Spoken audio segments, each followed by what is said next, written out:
Ta parole est une lampe à mes pieds, une lumière sur mon sentier. Psaume 119, verset 105.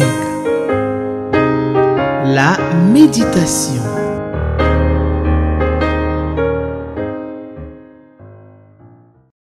Shalom, chers frères et sœurs. Merci pour votre fidélité à cette émission. Ce temps merveilleux de rencontre autour de la parole du Seigneur, la parole de celui qui a créé le ciel et la terre, celui qui nous connaît mieux, celui qui connaît la voie à suivre jusqu'à ce que nous partions de ce monde.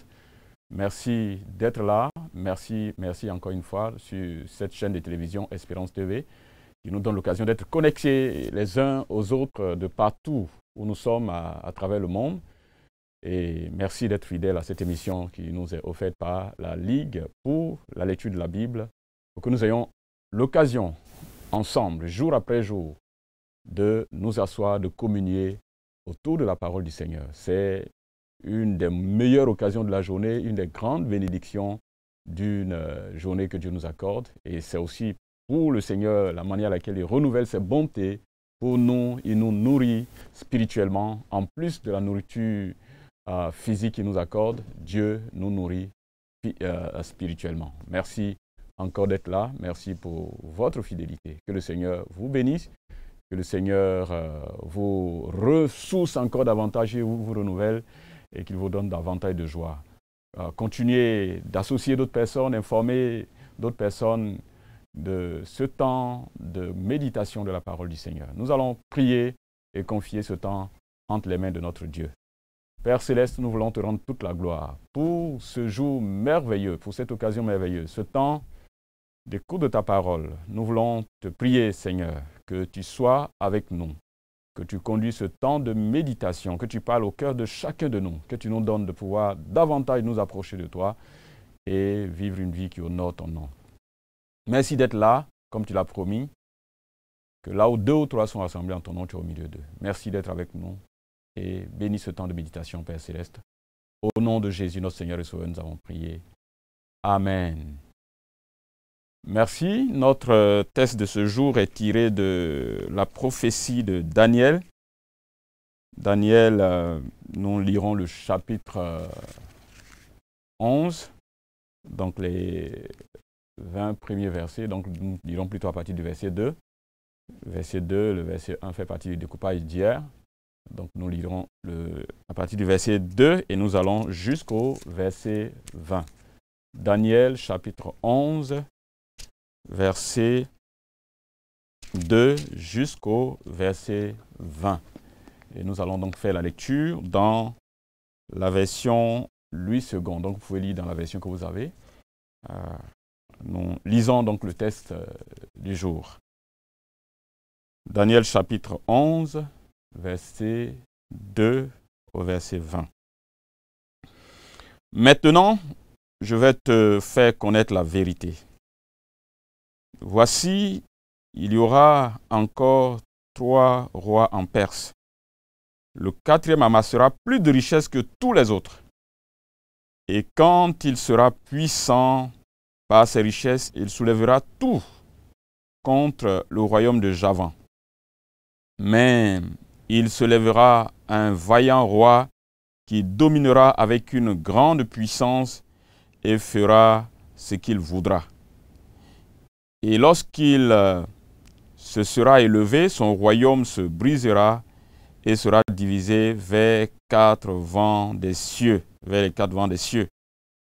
Il n'appartiendra pas à ses descendants et il ne sera pas aussi puissant qu'il était, car il sera déchiré et il passera à d'autres qu'à eux. Le roi du Midi deviendra fort, mais un de ses chefs sera plus fort que lui et dominera. Sa domination sera puissante.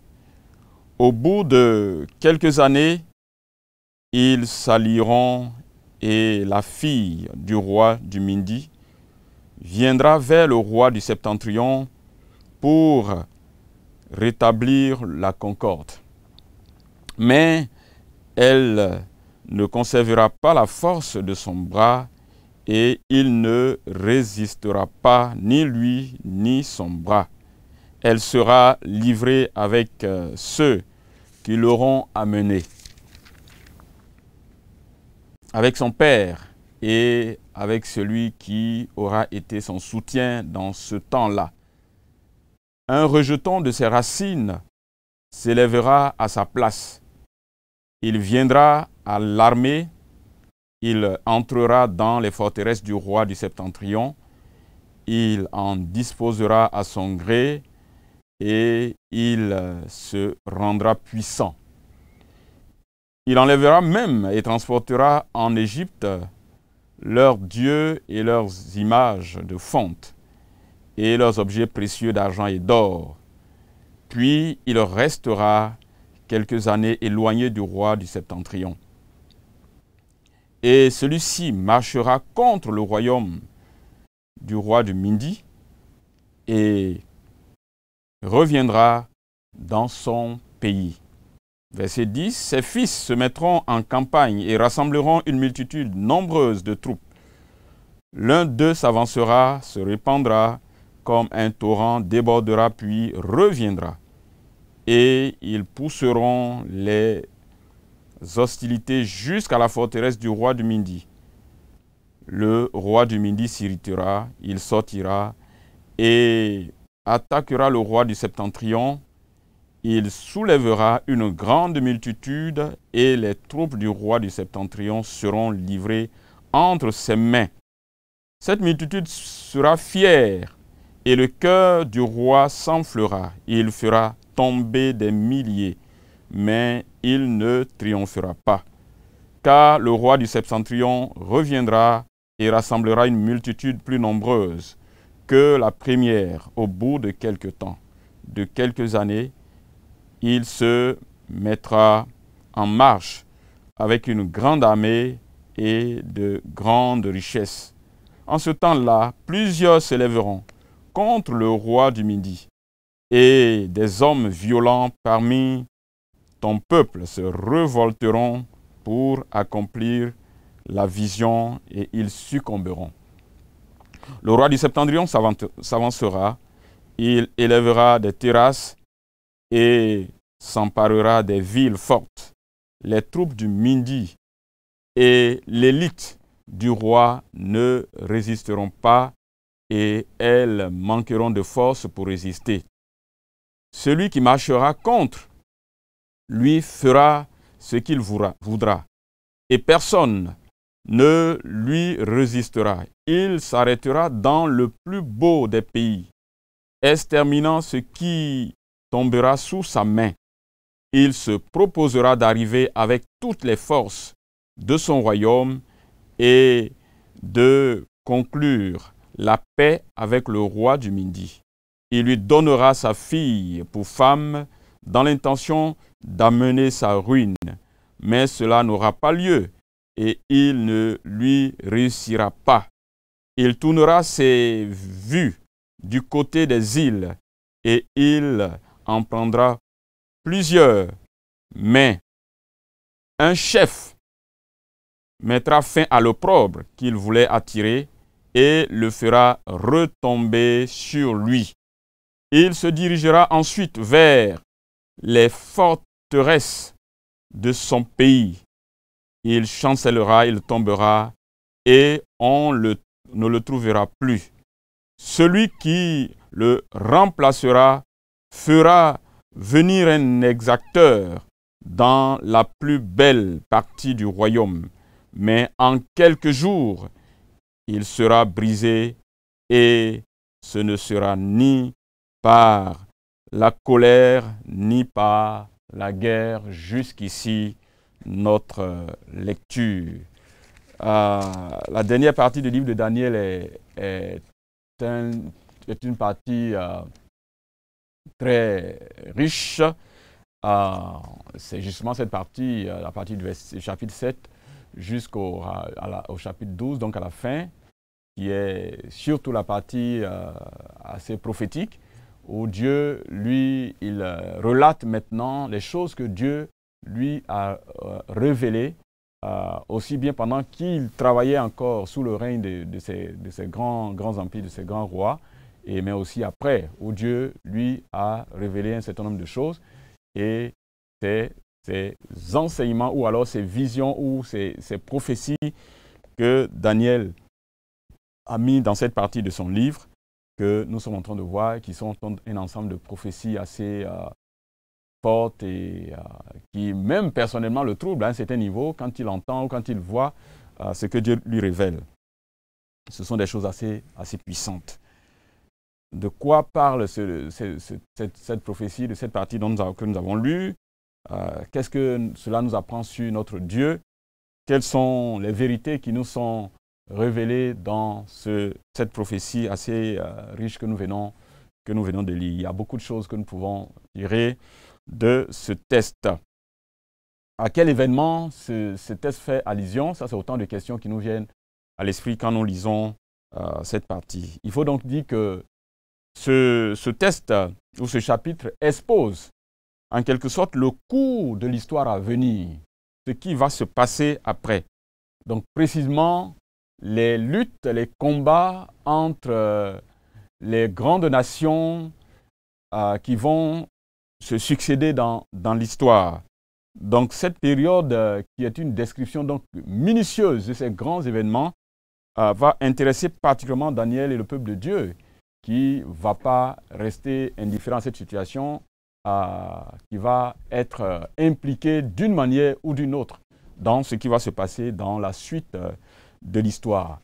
Et c'est tellement détaillé, c'est tellement précis ce qui est dit dans le texte, qu'on est vraiment étonné de ça. Et évidemment, ça ne peut être que notre Dieu qui maîtrise l'histoire de l'humanité, le Dieu de l'histoire des peuples. Dieu sait ce qui va se passer, ce qui s'est déjà passé, ce qui se passe maintenant et ce qui va se passer après. Et il le sait, il le connaît dans tous les détails. Et c'est vraiment ça que nous avons. Et une des choses particulières aussi dans ce que nous voyons ici, Dieu parle à Daniel en lui détaillant ce qui va se passer dans l'histoire des peuples. Donc, les interactions qu'il va avoir entre les grandes puissances, les grands peuples, les grandes nations qui vont contrôler à des périodes données l'histoire de l'humanité. Évidemment, Daniel a une personne indiquée. Il vit dans les arcanes du pouvoir. Il a vécu sous le règne de Nebuchadnezzar et de tous les rois qui l'ont suivi à la tête de l'Empire babylonien. Et il aura aussi l'occasion de travailler sous l'Empire médo-perse. Et donc, il est dans les arcanes du pouvoir. Il sait ce qui se passe donc, dans la haute administration des nations. Et c'est justement dans cette posture, à cause de cela, que Dieu prend le temps de lui révéler ce qui va se passer dans les interactions entre les grandes nations jusqu'à la fin de l'histoire de l'humanité. Daniel, un administrateur, Daniel, un homme d'État, Dieu lui révèle ce qui va se passer donc dans la suite de l'histoire en termes de relations entre les peuples. Alors, nous avons différentes parties dans notre texte que nous avons lu. La première partie, donc, nous regardons particulièrement le verset 2, où nous avons comme une sorte d'introduction à cette étape de l'histoire, à cette étape de ce que l'ange va révéler, ou ce que l'ange a révélé jusqu'à présent. Et cette partie se présente comme une sorte de conclusion. Nous avons tout de suite l'expression comme « Maintenant, je vais te faire connaître la vérité ». Donc, il a entendu déjà un ensemble de choses et l'ange va donc faire une sorte de conclusion de toute l'histoire qu'il est en train de lui présenter, ou bien de la suite de l'histoire de l'humanité. L'ange conclut donc le rapport de ses activités à une époque de l'histoire, donc qui est une époque cruciale de l'histoire de l'Empire perse et qui va être vraiment cruciale pour le peuple juif. Donc, Daniel va être très regardant sur ce qui va se passer, parce que ce qui va se passer aura toujours un rapport avec le peuple juif. Et donc, l'ange va montrer la suite, l'évolution de l'Empire perse jusqu'à sa disparition. Il va lui donner tous les détails. Et ici, par exemple, il va donner des éléments, par exemple, concernant la succession des rois. Alors, il y a 4 rois qui vont se succéder à la tête de l'Empire perse, dont le dernier sera Xerxès. Certaines versions vous mettent Cyrus, et c'est celui dont la reine Esther a été l'épouse. Donc, il va être le 4e de cette chaîne de rois qui vont se succéder à la tête de l'Empire perse. Évidemment, à la fin, donc ce sera la fin de l'Empire perse, à la fin du règne de Xerxès, parce que Xerxès va décider de s'attaquer à Javan. Javan, donc, qui est l'Empire grec, la Grèce. Donc, il va s'attaquer à ça, et apparemment, c'était l'erreur à ne pas commettre. Et c'est comme ça que, finalement, Alexandre le Grand, Alexandre va être, donc, en tant que grand et puissant roi et guerrier, va s'attaquer aux Perses et va mettre fin à l'Empire perse. Donc, c'est un peu ce détail qui nous est donné dans cette partie de notre test.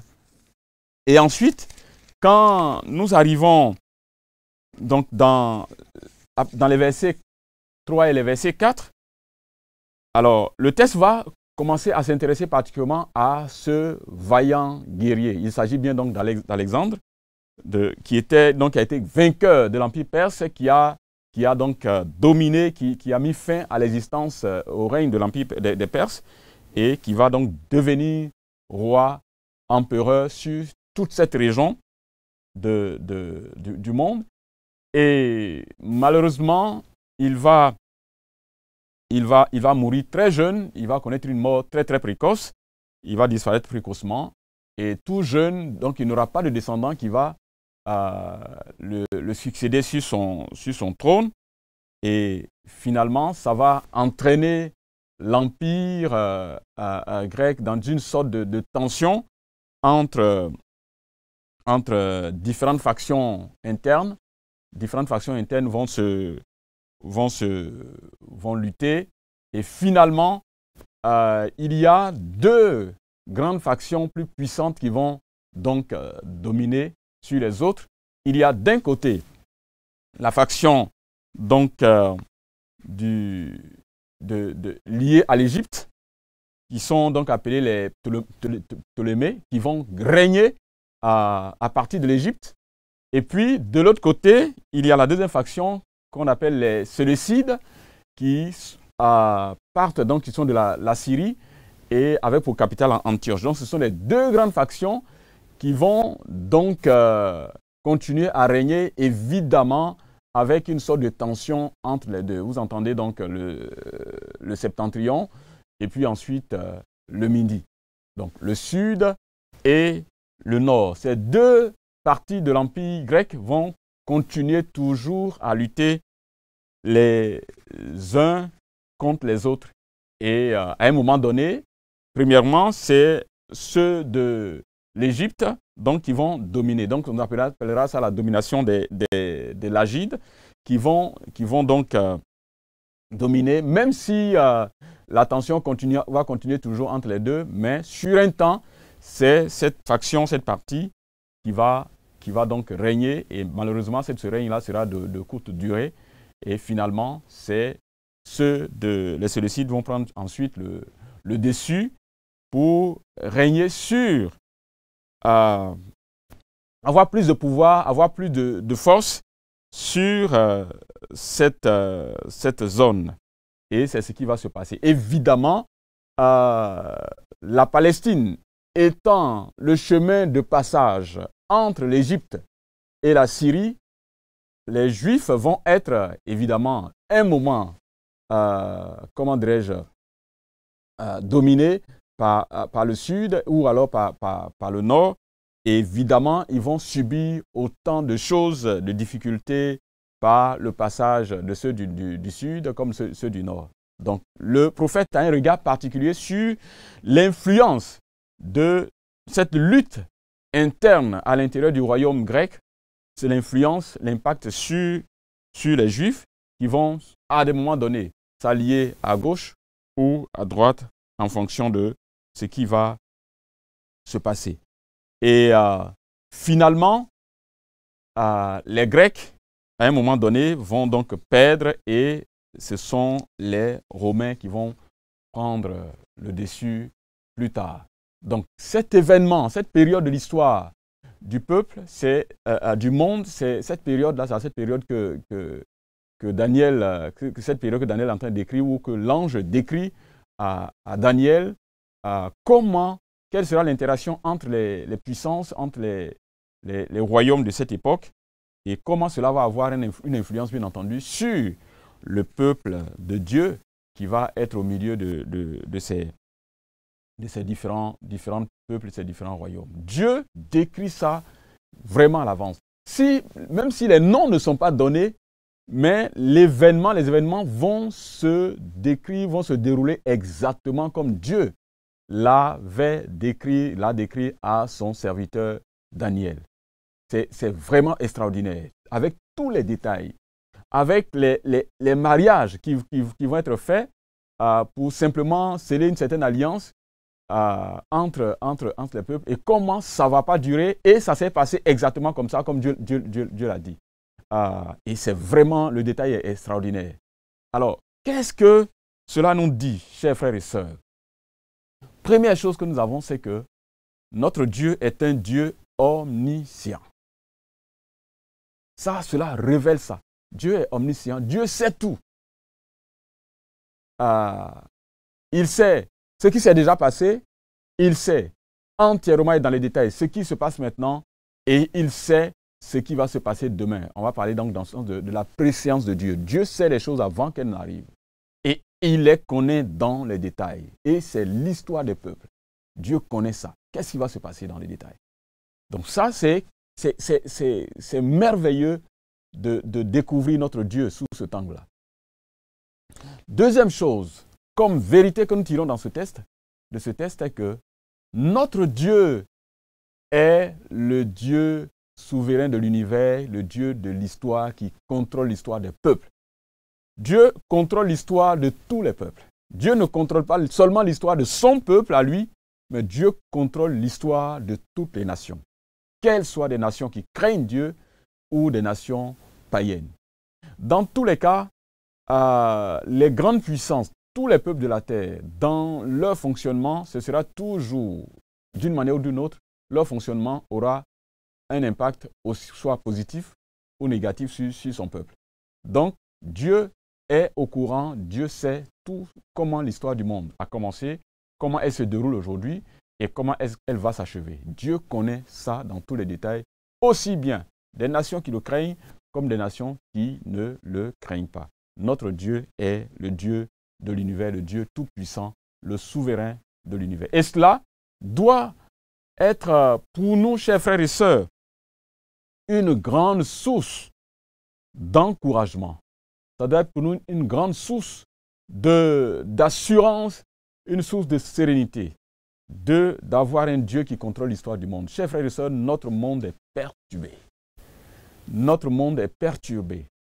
Et d'une manière ou d'une autre, cela a une influence sur le peuple de Dieu, soit négativement, et nous sommes en face d'un peuple, d'un monde qui n'aime pas Dieu, qui n'aime pas Christ, et dont les actions vont nuire au peuple de Dieu, mais aussi nous avons des peuples, des nations, des rois, des puissants de ce monde qui connaissent Christ et dont l'action est en faveur de la propagation du royaume, du fait que des gens puissent connaître le Dieu qui a créé le ciel et la terre. Chers frères et sœurs, quel que soit ce qui se passe maintenant, quel que soit ce qui se passera demain, notre Dieu a le contrôle de l'histoire de l'humanité et cela devrait être une source d'encouragement, une source de réconfort et d'espérance pour chacun de nous. Nous n'avons rien à craindre. Notre Dieu sait tout et rien ne le surprend. Et quel que soit ce que les nations sont, nous continuons toujours de servir notre Dieu dans ce monde. Qu'il soit hostile à l'évangile, qu'il soit disposé à écouter notre Dieu, notre évangile, Dieu nous demande de continuer à le servir dans un tel contexte. Et ça, c'est quelque chose de très, très important. Peut-être aussi, c'est un message d'interpellation à tous nos frères et sœurs qui sont élevés en dignité et qui sont dans les arcanes du pouvoir, de la direction de nos pays. Dieu veut aussi avoir des hommes et des femmes à qui il s'adresse. Vous comprenez mieux ce qui se passe dans nos pays, au niveau de l'administration, dans le domaine politique. Vous êtes les mieux placés pour entendre la voix de Dieu pour nos nations, pour entendre le message de Dieu pour les peuples de la terre.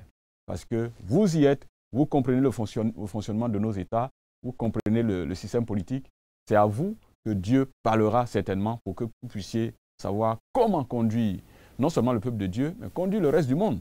Parce que Dieu contrôle le monde. Et nous avons besoin de demander au Seigneur la sagesse et l'intelligence pour tous ceux qui sont élevés en dignité, nos ministres, nos députés, tous nos frères et sœurs chrétiens, ceux qui sont élevés comme président de la République dans tout leur pays, qu'ils s'adressent à Dieu, ce Dieu qui a parlé à Daniel pour lui décrire ce qui va se passer dans le monde et comment le monde politique fonctionne, comment fonctionne le rapport entre les peuples et comment Dieu est en train d'entrevoir ce qui va se passer dans la vie des différents peuples. Et cela nous interpelle, chers frères et sœurs, à connecter nos pays à Dieu, à connecter nos nations à Dieu, à demander l'orientation de Dieu pour nos peuples. Et nous devons continuer à prier pour nos peuples, celui qui connaît bien ce qui se passe maintenant et qui connaît bien ce qui va se passer demain.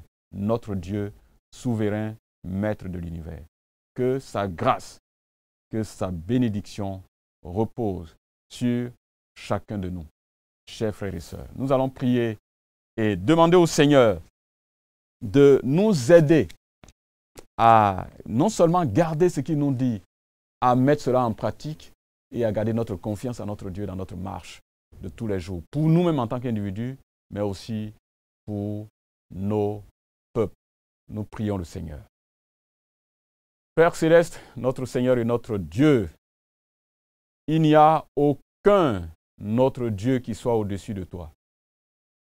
Il n'y a rien dans ce monde qui t'échappe. Tu es le Dieu de l'univers, créateur du ciel et de la terre. Rien ne te dépasse, rien n'est au-dessus de toi. Tu sais toutes choses d'avance, avant qu'elles n'arrivent. Et tu connais ce qui est en train de se passer dans nos pays. Et nous voulons te rendre toute la gloire. Nous voulons nous incliner devant ta souveraineté.